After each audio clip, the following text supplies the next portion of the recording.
André Apolinário, quando dizem o diabo é inimigo de Deus, vocês não acham que é colocar o diabo em pé de igualdade com Deus? Um Deus inexplicavelmente todo-poderoso não tem inimigo. A criação de Deus, sim. A impressão é que Deus precisa se esgotar para vencer o diabo. Boa pergunta. Achei. Boa pergunta, Nossa, né? Excelente pergunta. Qual o nome dele? André? André Apolinário. Pô, eu gostei também. André, você fez uma pergunta teológica profunda. Que eu vou tomar licença aqui. Eu até tomei a iniciativa. Desculpa, Saião. Tranquilo. Eu vou responder com uma outra pergunta. Se Cristo é Deus e Cristo morreu, como pode um Deus eterno sinceramente morrer? Se Deus é Deus, como é que tem um grande conflito entre o bem e o mal?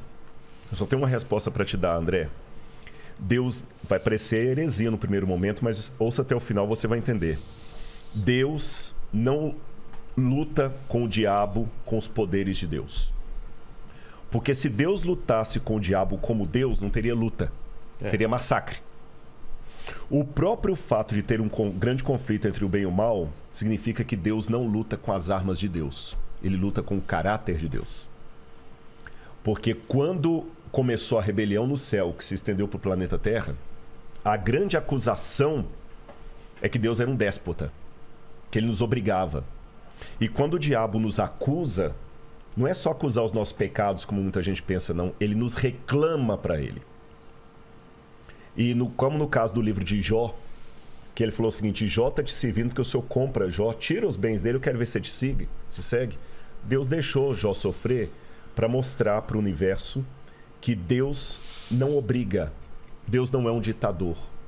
E no final das contas, o bem vai vencer o mal, não com superpoderes de Deus, Marvel, mas sim com o caráter de Deus.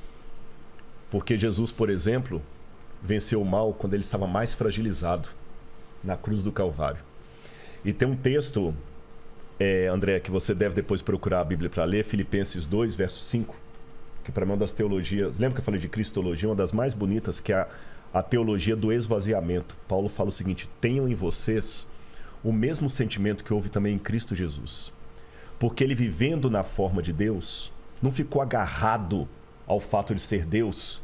Pelo contrário, a si mesmo ele se esvaziou. Aí no grego tem uma palavra que é gnosis, assumindo a forma de servo, vindo viver entre nós, e como servo tendo morte e morte de cruz.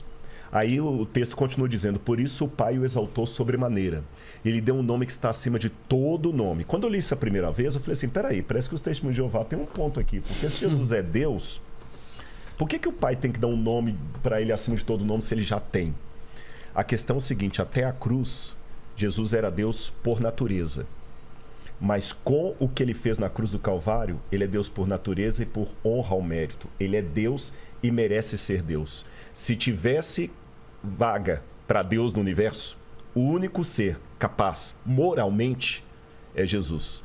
Porque é fácil ser Deus quando você tem os poderes de Deus, mas manter a nobridade, o caráter de Deus, quando você está temporariamente destituído daquela glória, é que é a questão. E ele venceu com a fraqueza, ele venceu com o caráter. Ele não venceu o diabo jogando raiozinho. E aquele fogo de enxofre que vai vir consumir os ímpios no final, não é Deus mandando raiozinho ali, brincando, não. Ele se afastando, respeitando a decisão que eles tomaram. Que aí eles vão enfrentar a ausência absoluta de Deus. Mas até então, ele vence o mal com o caráter dele. Cristo se esvaziou para estar justamente no nosso nível. Por dois motivos ele se esvaziou, Pedro. Não, André, né, André? Primeiro, para revelar o Pai. Porque Deus é tão grandioso que se Jesus não revelasse, nós nunca íamos conhecer Deus. Lutero dizia que os homens usam uma máscara para se esconder. Deus é o contrário, ele usa uma máscara para se revelar. Ele é tão grandioso que o jeito dele se revelar é se ocultando. E o segundo, quando nós estávamos mortos em nossos pecados, ele se fragilizou, tomou a nossa humanidade e com o seu amor e o seu caráter, ele venceu o mal. Essa é a maior prova de que ele é poderoso. Porque poder não é você usar algo que você pode para arrebentar o outro. É você poder fazer isso e não fazer. Acho que um elemento interessante é que a Bíblia, de modo geral, e o Novo Testamento enfatiza Satanás como inimigo do povo de Deus. Inimigo da igreja, mais do que uma referência de inimigo de Deus. Nesse sentido, ele pode ser visto como opositor a Deus, mas não dentro dessa dualidade, como se os dois estivessem num pé de igualdade. Então, aquele que é chamado inimigo das nossas almas tem muito mais a ver com esse conflito contra o povo de Deus, porque Satanás de jeito nenhum é uma espécie de Deus do mal, uma criatura limitada que não tem como passar dos limites que são permitidos por Deus. Quis ser Deus, né? Mas não Pois é, não deu certo.